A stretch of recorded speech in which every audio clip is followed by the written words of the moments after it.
अपना उत्तर प्रदेश देख रहे हैं आप। मैं हूं आपके साथ चविश कात्री। यूपी के अमरोहा में पूर्व सांसद के आवास पर आयोजित प्रेस कॉन्फ्रेंस में पूर्व सांसद देवेंद्र नागपाल ने विपक्षी पार्टियों पर जमकर हमला बोला। साथ ही कहा कि तीसरी बार फिर से केंद्र में बीजेपी की सरकार बनने जा रही है, जिससे विपक्ष घबराया हुआ है। इसलिए सभी विपक्षियों ने एक गठबंधन बनाया है, लेकिन जनता बीजेपी की सरकार बनाने का मन बना चुकी है। अलीगढ़ से सपा के पूर्व विधायक हाजी जमीर उल्लाह के बयान पर भी उन्होंने निशाना साधा है। बीजेपी की एक बार फिर से सरकार बनने जा रही है, तभी इतने बेतुके बयानबाजी कर रहे हैं।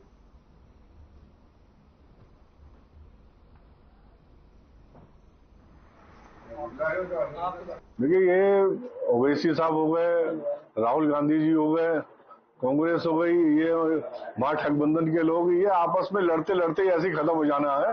और भारतीय जनता पार्टी एक सूत्रीय कार्यक्रम है कि जनता की सेवा करना है, सम्मान करना है, विकास करना है, विश्व गुरु बनाना है। माननीय मोदी जी का ये संकल्प है कि देश को आगे बढ़ाना है, और इनका तो यही है, तो यहाँ से लड़ने में वहां से लड़ लो, यही काम है। बाकी वो काम इनके पास में है नहीं है।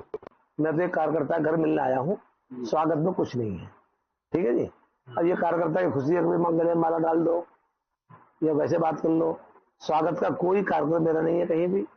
अपने सभी कार्यकर्ताओं के घर जा रहा हूँ, जो अपने बड़े छोटे, हमारे सांसद जी तो हमारे बड़े कार्यकर्ता हैं। मैं बहुत छोटे छोटे कार्यकर्ता के घर भी जा रहा हूँ। अभी मैं अंकुर नागर, हमारे मंडल के हैं अपने महामंत्री, उनके यहाँ भी हमारा दीनदयाल जी के कार्यक्रम था। उसके हमीरपुर में एक ही परिवार के दो पक्षों के बीच जमकर लाठी डंडे चले। जमीनी विवाद को लेकर दो पक्षों की महिलाओं में जमकर मारपीट हुई।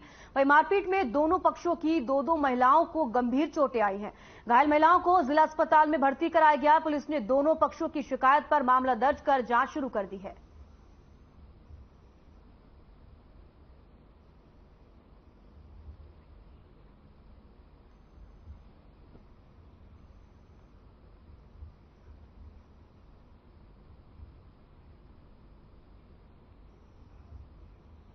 हमीरपुर में स्वास्थ्य विभाग की बड़ी लापरवाही का वीडियो सामने आया है। जानकारी के मुताबिक शव को घर ले जाने के लिए स्वास्थ्य विभाग की तरफ से परिजनों को वाहन नहीं मिला, जिसके चलते परिजन ई रिक्शा में शव रखकर घर ले गए। ई रिक्शा में शव रखकर ले जाते वीडियो वायरल हो गया।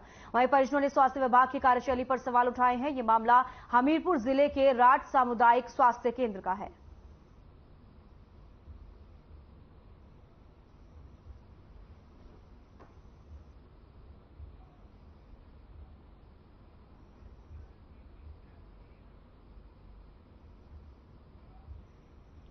कन्नौज में 12 वफात और गणेश महोत्सव विसर्जन यात्राओं को लेकर पुलिस पूरी तरह अलर्ट है। मंगलवार से ही जिले के सभी गणेश महोत्सव पंडालों में पुलिस मुस्तैद हो गई।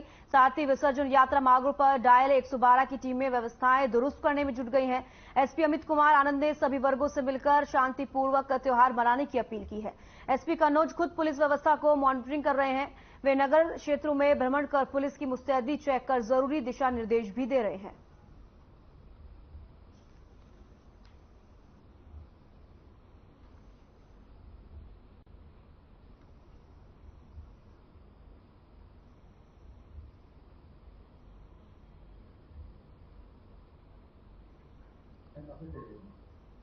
गणेश चतुर्थी और बरसात के दृष्टिगत पूरे जनपद में पर्याप्त पुलिस बल लगाया गया है। जितने भी इम्पोर्टेंट स्थान है, बाजार है, वहाँ पे पुलिस फोर्स का डिप्लॉयमेंट है। साथ ही यूपी 112 के वाहनों का भी स्थान इस तरह चिन्हित किया गया है कि कोई भी इवेंट आए तो उसे तुरंत अटेंड किया जाए। ये सभी जितने पंडाल है वहाँ पे भी सुरक्षा व्यवस्था रखी गई।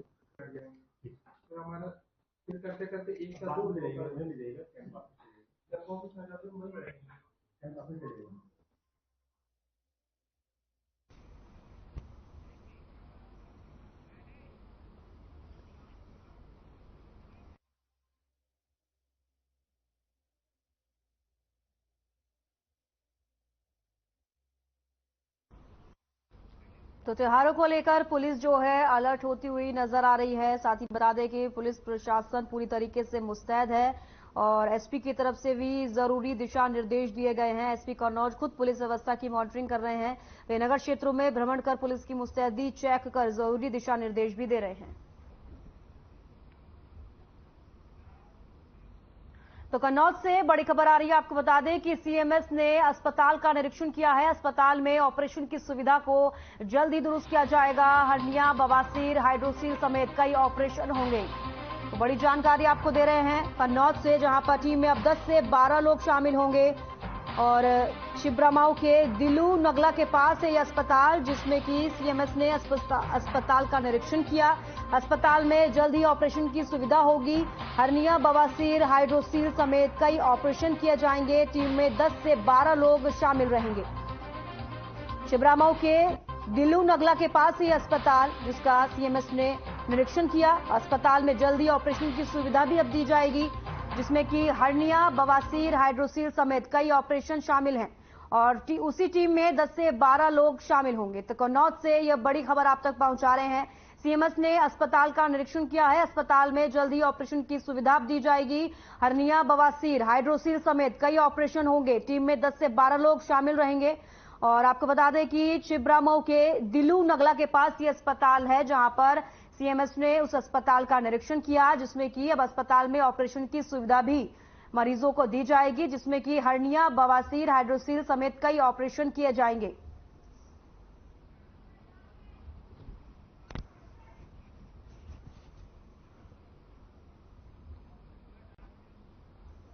कानपुर में बड़े भाई ने छोटे भाई की गोली मारकर हत्या कर दी थी, और जिसके इलाके में हड़कंप मच गया।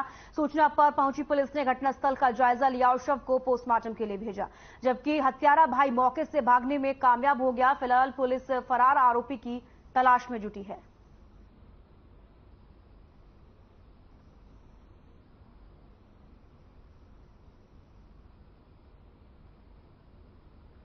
तो कानपुर में बड़े भाई ने छोटे भाई की गोली मारकर हत्या कर दी थी, जिससे कि इलाके में हड़कंप मच गया। सूचना पर पहुंची पुलिस ने घटनास्थल का जायजा लिया, शव को पोस्टमार्टम के लिए भेज दिया है। जबकि आपको बता दें कि हत्यारा भाई मौके से भागने में कामयाब रहा। फिलहाल पुलिस आरोपी को ढूंढने की कोशिश कर रही है। आरोपी की तलाश की जा रही है। तो भाई ने भाई की ही हत्या कर दी। पुलिस जो है तफ्तीश पे जुटी हुई है। तो बड़े भाई ने छोटे भाई की गोली मारकर हत्या कर दी।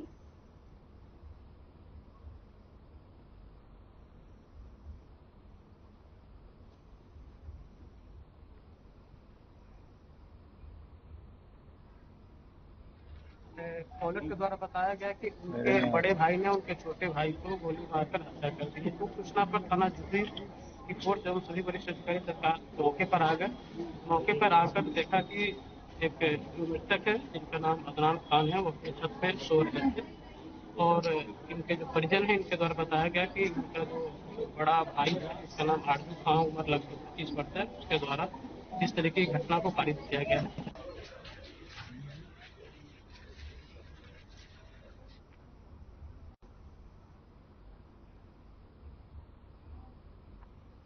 कानपुर के सुप्रसिद्ध पनकी धाम पंचमुखी हनुमान मंदिर में बुढ़वा मंगल पर मंगला आरती के बाद मंदिर के तट खुलते हैं। श्रद्धालुओं ने जय श्री राम के जयकारा लगाते हुए भगवान हनुमान के दर्शन किए।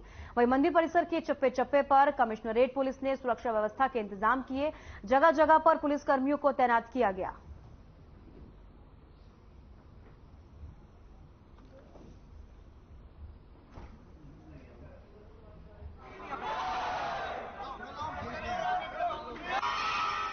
सभी भक्तों को बुढ़वा मंगल की मंगल कामनाएं।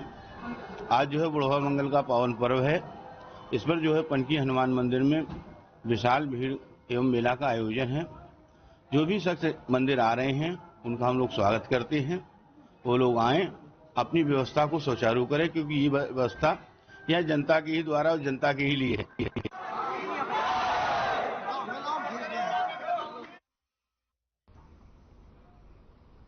देश की बड़ी कार निर्माता कंपनी महिंद्रा के मालिक और बड़े उद्योगपति आनंद महिंद्रा के खिलाफ कानपुर में रहने वाले एक बुजुर्ग ने धोखाधड़ी समेत कई गंभीर धाराओं में मुकदमा दर्ज कराया है।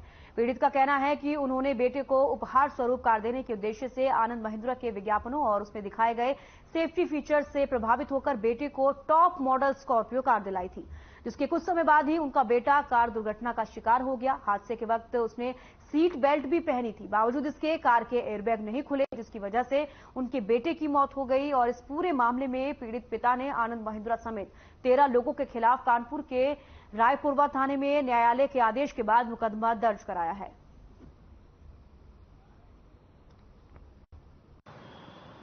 ये मामला मेरे पास आया था। ये महिंद्रा के अगेंस्ट एक ऐसा मामला है जो बड़ा दिलचस्प मामला है और सभी ने इसको कहा कि कंज्यूमर फोरम का मामला है, लेकिन इसी वजह से पुलिस ने एफआईआर भी दर्ज नहीं की। जब मेरे पास आया मामला ये 2022 में जून में, जब पूरी तरह से राजेश मिश्रा जी हताश हो गए, तब मैंने इसमें स्टडी किया इसको केस को, फिर मैंने इसको लीगल नोटिस सेंड किया all of directors of Mahindra, क्योंकि मुझे लगा कि नहीं, ये कंज्यूमर फोरम के अलावा भी क्रिमिनल मुकदमा बनता है।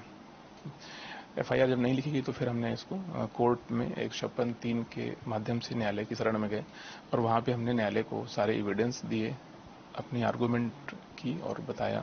156(3) में न्यायालय से प्रार्थना पत्र देकर न्यायालय से आदेश कराकर कुछ लोगों ने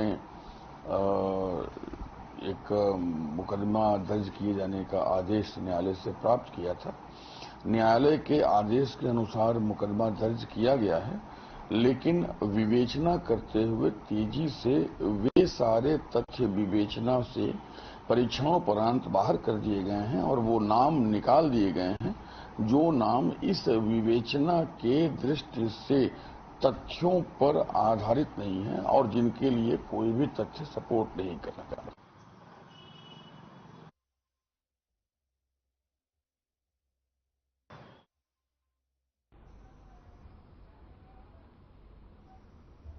खबर कानपुर से है, जहां कान में ईयरफोन लगाकर एक युवक ने फांसी लगाकर खुदकुशी कर ली। फिलहाल पुलिस शव को पोस्टमार्टम के लिए भेजकर मामले की जांच पड़ताल में जुटी हुई है। हालांकि युवक की आत्महत्या की आधिकारिक वजह स्पष्ट नहीं हो पाई है। पूरा मामला बर्रा थाना क्षेत्र के बर्रा 2 नई बस्ती इलाके का है।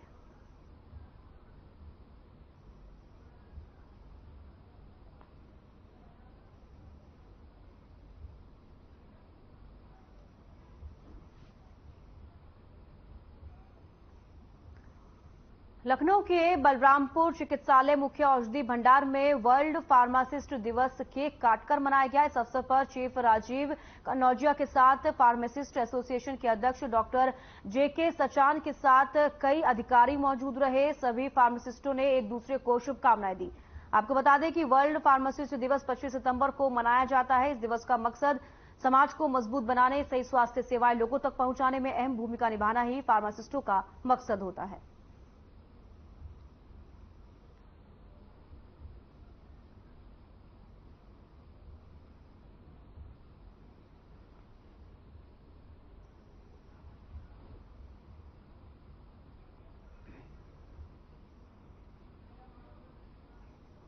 उनहत्तर 69,000 शिक्षक भर्ती परीक्षा में शैक्षिक परिभाषा प्रश्न गलत पाए जाने पर एक अंक बढ़ाते हुए मेरिट के अनुसार चयन करने का आदेश 9 नवंबर 2022 को उच्चतम न्यायालय ने दिया था। आदेश के 11 महीने बीत जाने के बाद भी अधिकारियों ने इन अभ्यर्थियों को बेसिक शिक्षा विभाग में सहायक अध्यापक के रूप में नहीं नियुक्त किया। बेसिक शिक्षा विभाग से नाराज अभ्यर्थी 8 अगस्त 2023 से लगातार धरना प्रदर्शन कर अपनी नियुक्ति की मांग पर डटे हुए हैं। वहीं 50वें दिन अभ्यर्थियों ने बेसिक शिक्षा मंत्री संदीप सिंह के आवास पर घेराव किया, जिसके बाद प्रशासन ने सैकड़ों अभ्यर्थियों को पुलिस बल आलमबाग के इको गार्डन भेज दिया गया।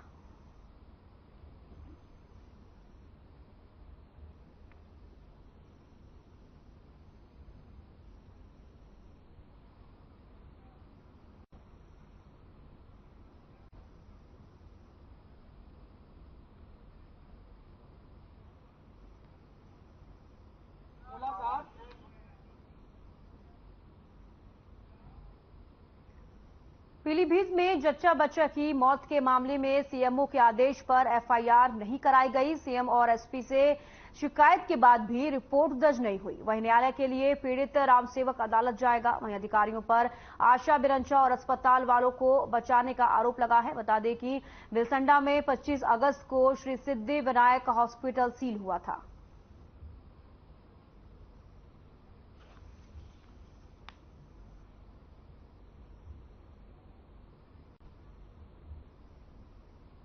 तो पीलीभीत में जच्चा बच्चा की मौत के मामले में सीएमओ के आदेश पर एफआईआर नहीं कराई गई। सीएम और एसपी से शिकायत के बाद भी रिपोर्ट दर्ज नहीं हुई। वहीं न्यायालय के लिए पीड़ित रामसेवक अदालत जाएगा। वहीं अधिकारियों पर आशा, बिरंचा और अस्पताल वालों को बचाने का आरोप लगा है।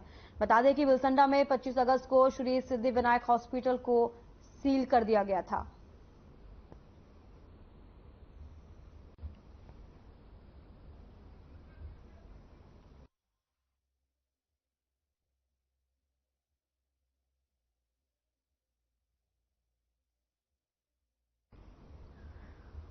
तो पीलीभीत में जच्चा बच्चा की मौत के मामले में सीएमओ के आदेश पर एफआईआर नहीं कराई गई। सीएम और एसपी से शिकायत के बाद भी रिपोर्ट दर्ज नहीं हुई। वहीं न्याय के लिए पीड़ित रामसेवक अदालत जाएंगे। वहीं अधिकारियों पर आशा, बिरंचा और अस्पताल वालों को बचाने का भी आरोप लगा है। आपको बता दें कि बिलसंडा में 25 अगस्त को श्री सिद्धिविनायक हॉस्पिटल को भी सील किया गया था। तो जच्चा बच्चा की यह मौत का मामला है, जहां पर सीएमओ के आदेश पर एफआईआर कराई गई है। सीएम एसपी से शिकायत के बाद भी एफआईआर नहीं हुई थी।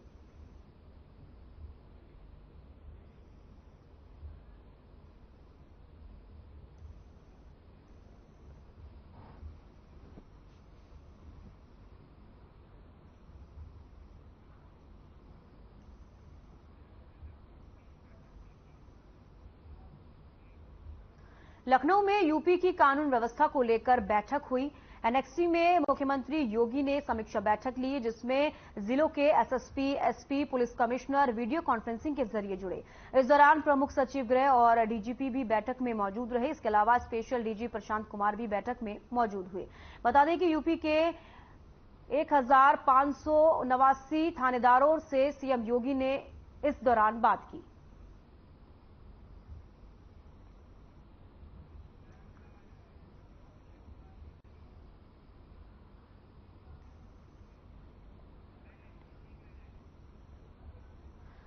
तो सीएम योगी ने समीक्षा बैठक की है। वीडियो कॉल के जरिए ये समीक्षा बैठक की गई है।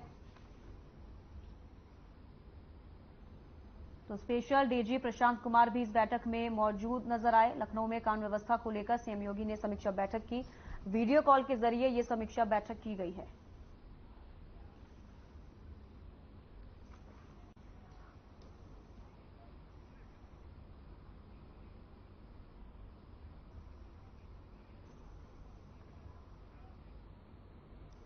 अटेवा पेंशन बचाओ मंच के राष्ट्रीय अध्यक्ष विजय कुमार बंधु ने प्रेस कॉन्फ्रेंस की। प्रेस कॉन्फ्रेंस में अलग अलग संस्थाओं से लोग शामिल हुए। प्रेस कॉन्फ्रेंस में बताया गया कि 1 अक्टूबर को दिल्ली के रामलीला मैदान में पेंशन शंखनाद महारैली होगी, जिसमें पुरानी पेंशन बहाली की मांग को लेकर सरकार से मांग की जाएगी। कहा गया कि देश में जो निजीकरण हो रहा है उसे समाप्त किया जाए।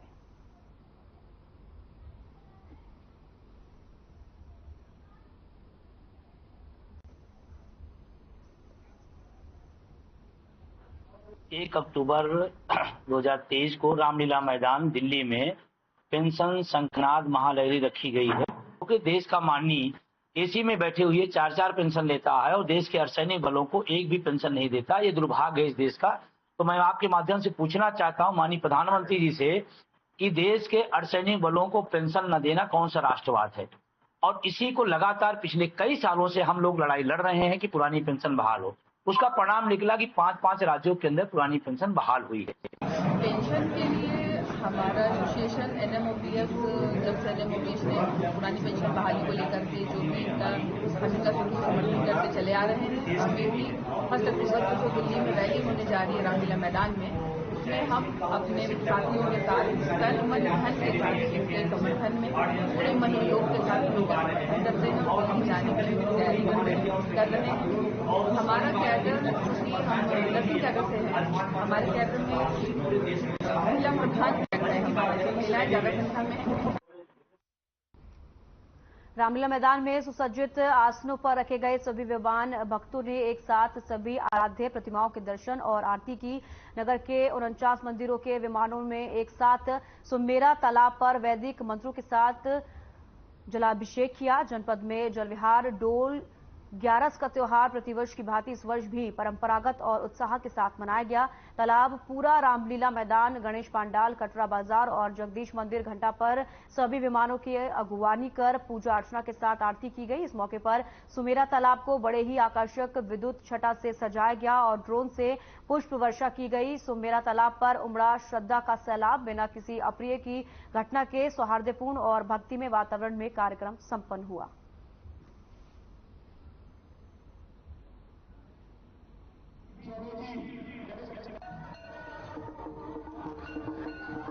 इसमें यह है कि सबसे पहले भगवान ने करवट बदली थी, हो रहे थे भगवान तो करवट बदली, तो आज के दिन करवट बदलने से सभी देवतागण भगवान के पास जाके उनका जलाभिषेक पूजन करके और उनका अभिनंदन करते हैं।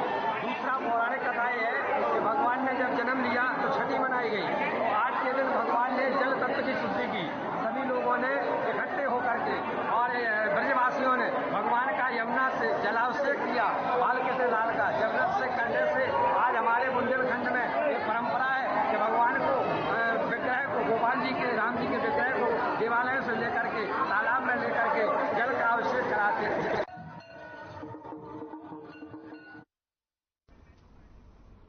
तो कार्यक्रम में भारी संख्या में श्रद्धालु पहुंचे क्योंकि भव्य शोभा यात्रा का आयोजन किया गया और तस्वीरों में भी आप देख सकते हैं कितने भव्य तरीके से इस यात्रा का आयोजन किया जा रहा है। साथ ही आपको बता दें सभी प्रतिमाओं पर जलाभिषेक भी किया गया। कार्यक्रम में भारी संख्या में भक्त उमड़ते हुए नजर आए और लोगों के अंदर, श्रद्धालुओं के अंदर जो है भारी उत्साह यहां पर देखा जा रहा है क्योंकि सभी प्रतिमाओं पर जलाभिषेक भी किया गया है। कार्यक्रम में भारी संख्या में भक्तगण नजर आ रहे हैं और तस्वीरों से भी साफ पता चल पा रहा है कि कितनी श्रद्धा लोगों के मन में है, भक्तों के मन में है। और इस कार्यक्रम में सभी श्रद्धालु यहां पर पहुंचे हैं, सभी प्रतिमाओं का जलाभिषेक भी किया गया है। तो कार्यक्रम में भारी संख्या में भक्त उमड़ते हुए नजर आए। भव्य शोभा यात्रा का आयोजन किया गया, सभी प्रतिमाओं का जलाभिषेक भी किया गया है। ये भव्य शोभा यात्रा यहां पर निकाली गई है। कार्यक्रम में भारी संख्या में भक्तगण नजर आए।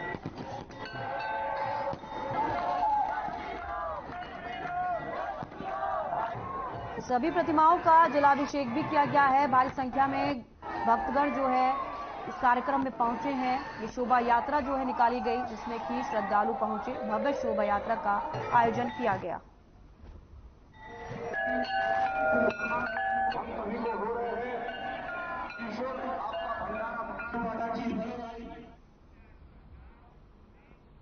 तो सीधे ले चलते हैं आपको गोरखपुर, जहां पर एक कार्यक्रम हुआ जहां पर सीएम योगी आदित्यनाथ शामिल हुए। उन्होंने क्या कुछ कहा, आइए आपको सुनवाते हैं।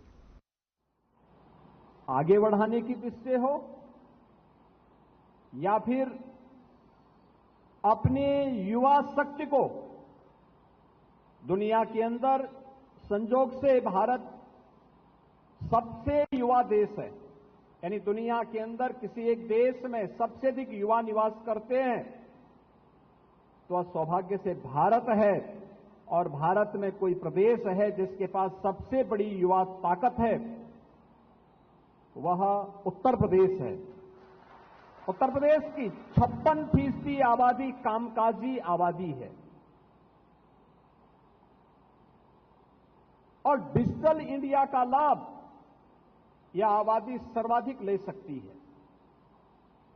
डिजिटल इंडिया के इस क्रांतिकारी अभियान के साथ पीएम स्टार्टअप की नीति हो या पीएम मुद्रा की योजना, प्रदेश की 1 डिस्ट्रिक्ट 1 प्रोडक्ट की योजना हो या मुख्यमंत्री युवा स्वरोजगार योजना, इसने प्रत्येक युवा के जीवन में क्रांतिकारी परिवर्तन लाने का कार्य किया है। और आज उत्तर प्रदेश का अधिक से अधिक युवा इन योजनाओं के साथ जुड़ करके नए नए स्टार्टअप स्थापित कर रहा है। अभी 21 से 25 के बीच ग्रेटर नोएडा में एक्सपो मार्ट में इंटरनेशनल ट्रेड शो का आयोजन किया गया था। दुनिया के 500 बायर्स उसमें उपस्थित हुए थे और आश्चर्य करेंगे कि 3 दिनों में, यानी इन 5 दिनों में, पहले दिन तो राष्ट्रपति जी उद्घाटन में आई थी, तो पहले दिन तो 21 को तो केवल उद्घाटन की औपचारिकता हो पाई थी। लेकिन 22 से लेके 25 के बीच लगभग 4 लाख लोग वहां पर आए और उन लोगों ने वहां पे इनोवेशन को भी देखा, उत्तर प्रदेश के पोटेंशियल को भी देखा। उत्तर प्रदेश के तमाम संस्थानों ने और खासतौर पर टेक्निकल इंस्टीट्यूशंस ने अपने अपने स्टार्टअप वहां पर स्थापित किए थे। लोगों को आश्चर्य था, क्या ये सब उत्तर प्रदेश में हो रहा है? उत्तर प्रदेश की ताकत का एहसास जिन्हें नहीं, वे लोग उत्तर प्रदेश के नाम पर प्रश्न खड़ा करते थे। लेकिन आज कोई व्यक्ति प्रश्न नहीं खड़ा कर सकता, क्योंकि 2000 से अधिक एग्जीबिटर्स अकेले उत्तर प्रदेश से इस इंटरनेशनल ट्रेड शो में उपस्थित हुए थे और उस इंटरनेशनल ट्रेड शो के माध्यम से उत्तर प्रदेश की पोटेंशियल को वहां पर प्रस्तुत करने का कार्य कर रहे थे। तमाम हमारे तकनीकी विश्वविद्यालयों के इनोवेशन भी वहां पे स्थापित किए गए थे, जिसको दुनिया देख रही थी कि अच्छा ये ताकत है उत्तर प्रदेश में। और आज इसीलिए जब मदन मोहन मालवीय प्रौद्योगिकी विश्वविद्यालय में मुझे आने का अवसर प्राप्त हुआ है, ढेर सारी संभावनाएं आपके लिए हैं, पूरी दुनिया खुली हुई है। इसमें हम अपने आप को जितना समाज की आवश्यकता क्या है उसके अनुरूप किसी इनोवेशन के साथ जोड़ करके।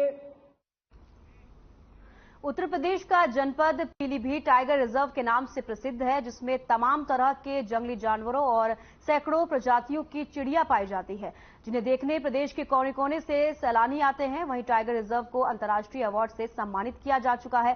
साथ ही इंटरनेशनल लेवल पर पीलीभीत का नाम रोशन हुआ है।